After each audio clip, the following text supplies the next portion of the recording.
कि हम इस दुनिया में आ गए सिर्फ इसलिए सुबह फैक्ट्री में जाएंगे, सुबह दुकान में जाएंगे, सुबह जॉब पे जाएंगे, बहुत सारे पैसे इकट्ठे करेंगे, शाम को वापस आएंगे, ऐसे एक साल बीतेगा, फिर दिवाली आएगी, फिर अगली दिवाली, फिर अगली दिवाली,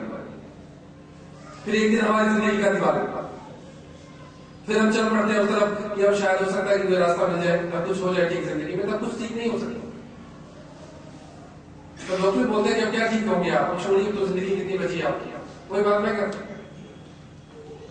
जब भी मौका मिल जाए अपने को अपने आप को ठीक करने का, अपने आप को बेहतर करने का, अगर किसी भी विचार की वजह से अपने जीवन को हम और सक्सेसफुल बना सकते हैं तो केवल एक विचार है, और वो विचार है आपका अपना दृष्टिकोण।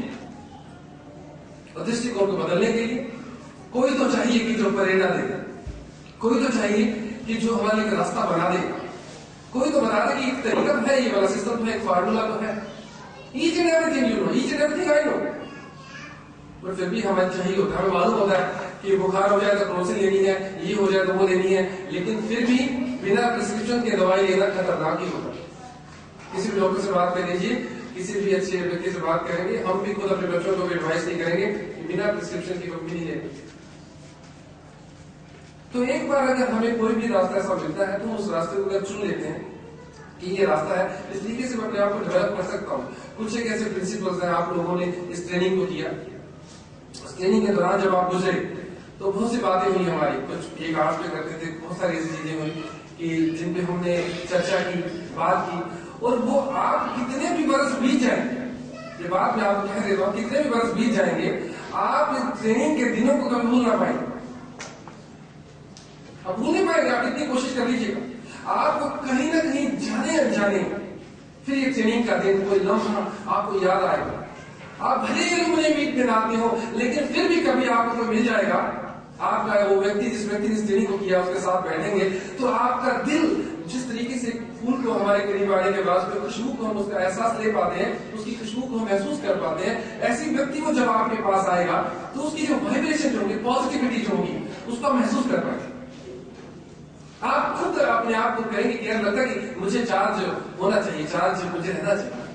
मैं क्यों दूर रहता हूँ ऐसी चीजों से, मुझे तो बिल्कुल पूरा फुली जो है पैशनेटली इन्वॉल्व होना चाहिए। क्योंकि मैं एक चीज में बिलीव करता हूँ, मेरी पर्सनल फिलॉसफी जो है वो ये है कि जब भी किसी भी काम को अगर करो, किसी भी चीज को करो तो उसमें डूब जाओ, फिर बस उसमें डूब जाओ। जब उसमें डूब जाते हैं तो सब चीजें जो है सही होनी शुरू हो जाती है, रिजल्ट्स निकल आते हैं और हम जिंदगी के सही रास्ते में निकलना शुरू करते हैं। ना जैसे लोग चाहते हैं वैसे अगर हम जीते चले गए तो एक दबी हुई पर्सनैलिटी के साथ जिएंगे, दुनिया से ऐसे ही चले जाएंगे।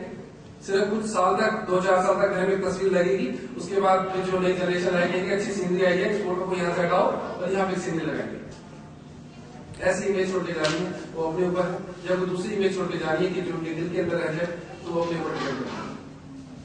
क्यों हम इस तरीके से जीते, हमारा एटीट्यूड जो है वो क्यों नहीं बेहतर रह सकता है? सकारात्मकता जो लोग करते हैं वो कोई और नहीं है, वो वही लोग हैं जिनके साथ हम रहते हैं। क्योंकि हम तो उन्हीं की बात सुनते हैं,